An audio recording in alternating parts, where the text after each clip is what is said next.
राधे कृष्ण दोस्तों, आज की कहानी का नाम है भरोसा। रचना का एडमिशन दिल्ली के एक कॉलेज में हो गया। रचना बहुत खुश थी। रचना के पापा कानपुर के देहात के एक स्कूल में टीचर थे।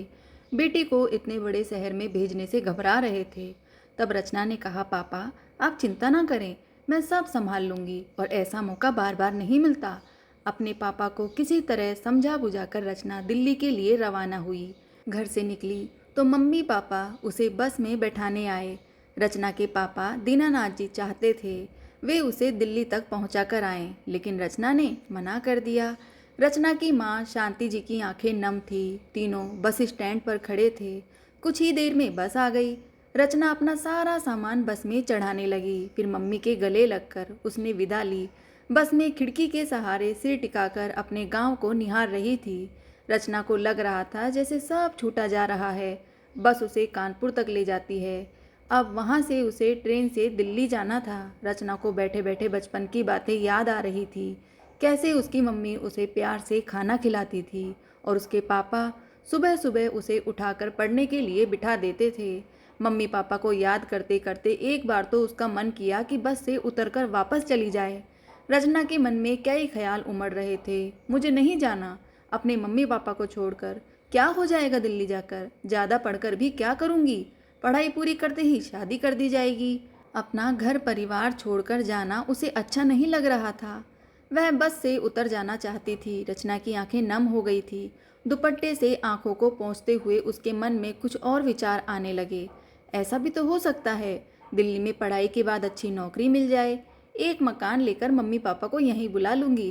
कुछ सालों की ही तो बात है। इन्हीं ख्यालों में डूबती उतरती रचना की निद्रा तब टूटी जब कंडक्टर ने आवाज़ लगाई, कानपुर स्टेशन आने वाला है, सभी सवारियां अपना सामान लेकर गेट पर आ जाएं। इसके बाद बस सीधे बस स्टैंड पर ही रुकेगी। रचना ने जल्दी से अपना बैग और सूटकेस संभाला और बस के रुकते ही वह कानपुर स्टेशन पर उतर गई। बस से उतरकर उसे थोड़ा डर लग रहा था। अभी तक तो मम्मी पापा का साया था, अपना गांव था। अब वह शहर की भीड़ भाड़ के बीच अकेली खड़ी थी। प्लेटफॉर्म पर पहुंची तो ट्रेन खड़ी थी। रचना जल्दी से ट्रेन में चढ़ गई। अपनी सीट पर पहुंचकर उसने सामान सेट किया और बैठ गई। ट्रेन यहीं से शुरू होती है, इसलिए टाइम पर ट्रेन ने सरकना शुरू कर दिया। 12 घंटे के बाद ट्रेन नई दिल्ली रेलवे स्टेशन पर पहुंची। रचना बाहर आई तो टैक्सी और ऑटो वाले उसके पीछे लग गए। रचना ने एक ऑटो को ठहरा लिया कॉलेज जाने के लिए। वह कॉलेज पहुंची, वहां उसे हॉस्टल में कमरा मिल गया। कमरे में जाकर रचना ने सामान रखा और छोटे से बेड पर बैठकर आराम करने लगी। तभी उसे याद आया कि मम्मी पापा ने खबर देने के लिए कहा था। मम्मी को फ़ोन मिलाकर पहुंचने की जानकारी दे दी। रचना की रूम पार्टनर प्रिया थी, जो कि उसकी सीनियर भी थी। बहुत ही सुलझी हुई लड़की थी। जल्दी ही दोनों में दोस्ती हो गई। रचना ने कॉलेज जाना शुरू कर दिया। कॉलेज में उसने देखा कि वहाँ स्टूडेंट पढ़ने कम और मौज मस्ती करने ज़्यादा आते थे। रचना अपने खाली समय में लाइब्रेरी में बैठकर पढ़ती रहती थी। एक दिन वह पढ़ रही थी, तभी प्रिया को अपनी ओर आते देखकर वह मुस्कुराने लगी। अरे प्रिया, तुम और लाइब्रेरी में? तुम तो कभी यहाँ नहीं आती। प्रिया ने फटाफट रचना की किताब बंद कर दी। आज सब घूमने जा रहे हैं, तू भी चल। रचना ने पीछा छुड़वाते हुए कहा, प्रिया मुझे यह सब पसंद नहीं, अभी बहुत पढ़ाई करनी है, तुम सब जाओ। लेकिन प्रिया नहीं मानी और उसे ज़बरदस्ती अपने साथ ले गई। पूरा ग्रुप दिल्ली से कुछ दूर एक हिल स्टेशन पर पहुंच गया। सभी अपने पार्टनर के साथ घूम रहे थे। रचना एक पेड़ के नीचे बैठकर आसपास के नज़ारों को देख रही थी। तभी उसी की क्लास में पढ़ने वाला सचिन उसके पास आया। अरे रचना, तुम यहाँ अकेले बैठी हो, प्रिया कहाँ है? रचना अचानक चौंक जाती है, क्योंकि इससे पहले उसने कभी सचिन से बात नहीं की थी। वह यहीं होगी, अभी आ जाएगी। यह सुनकर सचिन हंसने लगा। यहाँ सब अपने पार्टनर के साथ घूम रहे हैं, वो तो अब वापसी में ही मिलेगी। यह सुनकर रचना भी हंसने लगी। तुम्हारी कोई पार्टनर नहीं है? सचिन ने कहा, नहीं, अभी तक तो नहीं है। दोनों एक साथ बैठकर बातें करने लगते हैं। रचना को सचिन के साथ बात करके अच्छा लग रहा था। कुछ देर बाद सचिन ने कहा, वहाँ सामने कॉफ़ी हाउस है, क्या तुम मेरे साथ कॉफ़ी पीने चलोगी? रचना सचिन के साथ चल देती है। कॉफ़ी पीते पीते सचिन अपने बारे में रचना को बताता है कि वह एक बहुत बड़े बिजनेसमैन का बेटा है और पढ़ाई पूरी करने के बाद वह अपने पापा का बिजनेस ही संभालने वाला था। सचिन और रचना दोनों में दोस्ती हो जाती है। दोनों एक साथ कॉलेज आते, एक साथ लंच करते, एक साथ वापस जाते थे। रचना का मन धीरे धीरे पढ़ाई से हट गया था। उसे सचिन के साथ रहना अच्छा लगता था। एक दिन प्रिया ने रचना को समझाया, रचना, तो जिस काम के लिए आई है उस काम पर ध्यान दे, पढ़ाई बहुत ज़रूरी है। मुझे लगता है तू सचिन से प्यार करने लगी है, लेकिन बहुत सोच समझ कर कदम उठाना। उसके पापा करोड़पति हैं, क्या वे तुझे स्वीकार करेंगे?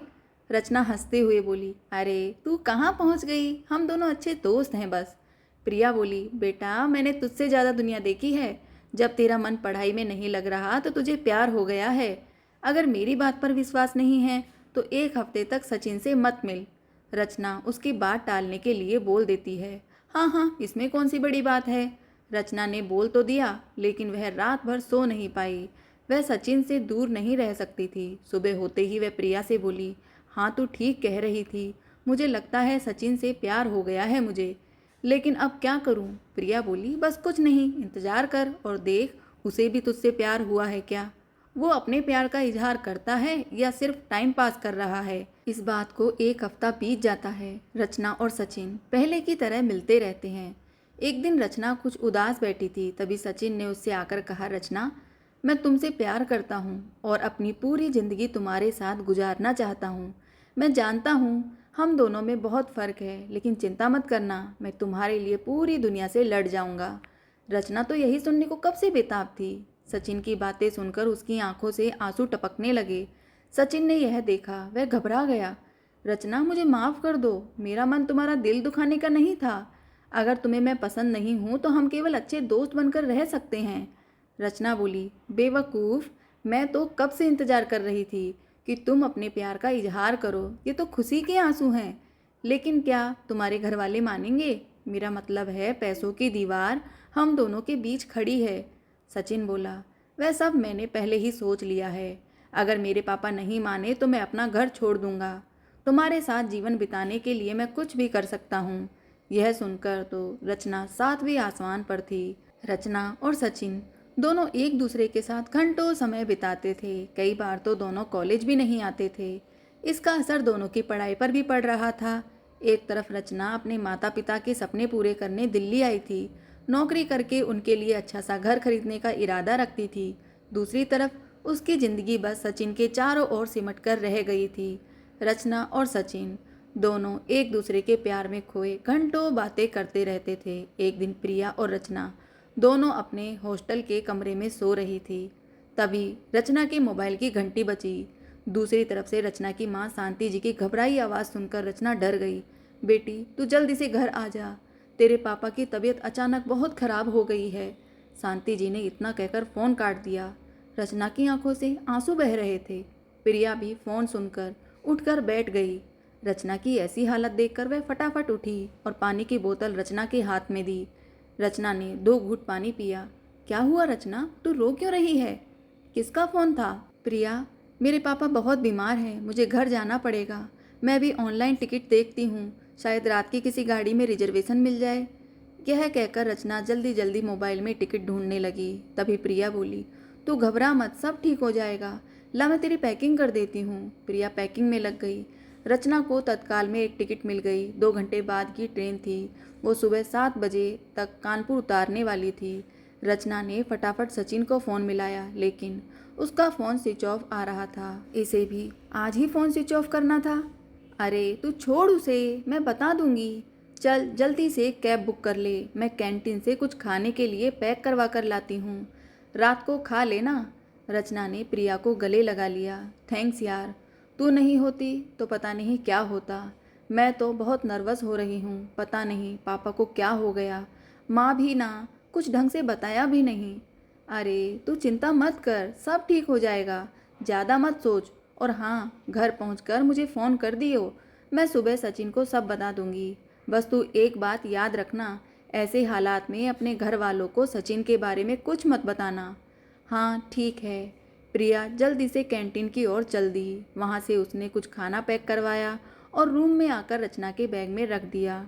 इसी बीच रचना हॉस्टल की वार्डन से परमिशन लेकर आ गई। दोनों बैग और सूटकेस लेकर हॉस्टल के गेट पर आ गई। कुछ ही देर में कैब आ गई। प्रिया से विदा लेकर रचना कैब से नई दिल्ली रेलवे स्टेशन पहुंच गई।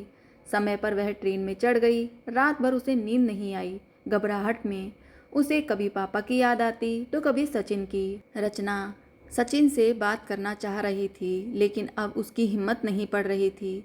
किसी तरह रात कटी। सुबह वह कानपुर पहुंच गई। वहां से बस लेकर वह अपने गांव पहुंच गई। घर पहुंचते ही रचना ने देखा उसके पापा बिस्तर पर लेटे हुए हैं और माँ उनके पैरों के पास बैठी थी। घर में एक दो पड़ोस की औरतें और आदमी भी बैठे थे। रचना ने मम्मी के कंधे पर हाथ रखा। शांति जी ने रचना को देखा। उन्होंने उसे चुप रहने के लिए कहा और उसे बाहर चलने के लिए इशारा किया। बाहर आकर शांति जी ने रचना को गले से लगा लिया। रचना ने अपनी मम्मी को कस के जकड़ लिया। जब दोनों अलग हुई तो उसने देखा, क्या ये ही उसकी मम्मी थी? हमेशा उत्साह से भरी रहने वाली। आज उनका चेहरा बिल्कुल मुरझाया हुआ था। आंखें नम थी। आंखों के नीचे काले गहरे गड्ढे थे। ऐसा लगता है पता नहीं कितनी रातों से सोई नहीं है। बहुत कमज़ोर लग रही थी। रचना को लगा जैसे उसके पापा नहीं, उसकी मम्मी बीमार है। रचना अपने आप को रोक नहीं पाई। वह रोने लगी। शांति जी की आंखों में आंसू थे। वे अपने हाथों से रचना के आंसू पोंछ रही थी। बेटी, तू चिंता मत कर, सब ठीक हो जाएगा। कुछ देर में रचना सामान्य हुई तो उसने शांति जी से पूछा, मम्मी, आपने फ़ोन पर कुछ बताया नहीं? अचानक पापा को क्या हो गया? बेटा, तेरे पापा स्कूल गए थे, वहीं बेहोश हो गए। स्कूल वाले इन्हें हॉस्पिटल ले गए। वहाँ पता लगा इन्हें हार्ट अटैक आया है। उस समय तो उन्होंने इंजेक्शन और दवाइयाँ देकर इन्हें बचा लिया, लेकिन तुरंत कानपुर रेफ़र कर दिया। हम इन्हें कानपुर ले गए। वहाँ पता लगा कि इनके हार्ट में ब्लॉकेज है। वहाँ स्टंट डाली गई। इस सब के बीच में इतना घबरा गई थी कि तुझे फ़ोन करने का ध्यान ही नहीं रहा। रचना यह सुनकर आश्चर्य से बोली, ये क्या कह रही हो मम्मी? ये सब कब हुआ? पापा घर कब आए? बेटी, इस बात को 1 सप्ताह हो गया। कल ही तेरे पापा को छुट्टी मिली है। मैं अपना फ़ोन घर पर ही भूल गई थी, घर में आ नहीं पाई। कल हम आए तब मैंने तुझे फ़ोन किया। रचना को अपनी मम्मी पर बहुत गुस्सा आ रहा था। वह कमरे में जाने लगी तो उसकी मम्मी ने कहा, बेटा, अभी तेरे पापा दवा खाकर सोए हैं, 3-4 घंटे बाद उठेंगे। डॉक्टर ने कहा है वे जितना आराम करेंगे उतनी जल्दी ठीक हो जाएंगे। तुझे देखेंगे तो घबरा जाएंगे। कल ही मना कर रहे थे, कह रहे थे रचना को क्यों परेशान कर रही है। मैं ठीक तो हूँ। रचना वहीं खड़ी रह गई। अभी उसे मम्मी पर गुस्सा आ रहा था, लेकिन फिर उसने सोचा कि मम्मी ने ये सब अकेले झेला है। कितनी हिम्मत दिखाई मम्मी ने। यह सोचकर वह शांति से लिपट गई। बेटा, चिंता मत कर, तू सफ़र से आई है, तू हाथ पैर धो ले, मैं चाय बना कर लाती हूँ। फिर तू आराम से सो जा। जब तक तू उठेगी तेरे पापा भी जग जाएंगे। रचना वहीं पास में पड़ी एक कुर्सी पर बैठ गई। कमरे में बैठे लोग अपने अपने घर चले गए। उनके जाने के बाद रचना पापा के सिराने बैठकर उन्हें निहारने लगी। कुछ देर में शांति जी चाय बनाकर लाई, साथ में कुछ बिस्किट भी थे। रचना के सिर में दर्द हो रहा था। चाय के साथ बिस्किट खाकर उसे बहुत राहत मिली। वह रात से भूखी भी थी। शांति जी भी अपना चाय का कप लेकर उसके पास बैठ गई। मम्मी, आप अपना भी ध्यान रखो, कितनी कमज़ोर लग रही हो। क्या करूं बेटा, कुछ खाने का मन ही नहीं करता। हॉस्पिटल में भी आस पड़ोस के लोग खाना पहुंचा आते थे, लेकिन मेरे से खाया ही नहीं जाता था। अब घर में अकेले कुछ बनाने का मन नहीं करता। बस तेरे पापा के लिए खिचड़ी या दलिया वगैरह बनाती हूँ, वही बचा हुआ खा लेती हूँ। रचना को अपनी मम्मी पर बहुत तरस आ रहा था। अब तुम चिंता मत करो, मैं आ गई हूँ, खाना मैं बना लूँगी। शांति जी के चेहरे पर एक फीकी सी मुस्कुराहट आई और चली गई। कुछ देर बाद रचना दूसरे कमरे में सोने चली गई। रचना के जाने के बाद जब अगले दिन प्रिया कॉलेज पहुंची तो सचिन ने उसे रोककर रचना के बारे में पूछा, प्रिया, रचना कहाँ है और उसका फ़ोन क्यों स्विच ऑफ आ रहा है? प्रिया ने उसे सारी बात बता दी। ओहो, कल मेरे फ़ोन की बैटरी ख़त्म हो गई थी। प्लीज़ अगर रचना से बात हो तो मुझे बता देना। सचिन बहुत परेशान हो गया। शाम को उसने रचना को फिर से फ़ोन मिलाया। रचना, कैसी हो तुम? और तुम्हारे पापा कैसे हैं? मुझे तो बहुत चिंता हो रही थी। तुम्हारा फ़ोन भी स्विच ऑफ था। मैं वहाँ आ जाऊँ क्या? एक ही सांस में सचिन ने सारे सवाल पूछ डाले। सचिन, मैं बिल्कुल ठीक हूँ, तुम चिंता मत करो। पापा को हार्ट अटैक आया था, अब वह ठीक हैं और तुम यहाँ मत आना। यह गांव देहात है, मैं किसी को तुम्हारे बारे में क्या बताऊंगी? लेकिन रचना, तुम वापस कब आओगी? मुझे तुम्हारी बहुत चिंता हो रही है। सचिन, अभी तो मैं नहीं आ सकती क्योंकि मम्मी पापा की देखभाल कर रही हैं। ऐसे में उनकी हालत भी ठीक नहीं है, न ढंग से खाती है न पीती है। मुझे पापा के साथ साथ उनका भी ख्याल रखना होगा। लेकिन तुम्हारी पढ़ाई का क्या होगा? रचना को कुछ समझ नहीं आ रहा था। उसने कहा, सचिन, अभी कुछ कह नहीं सकती, बाद में देखा जाएगा।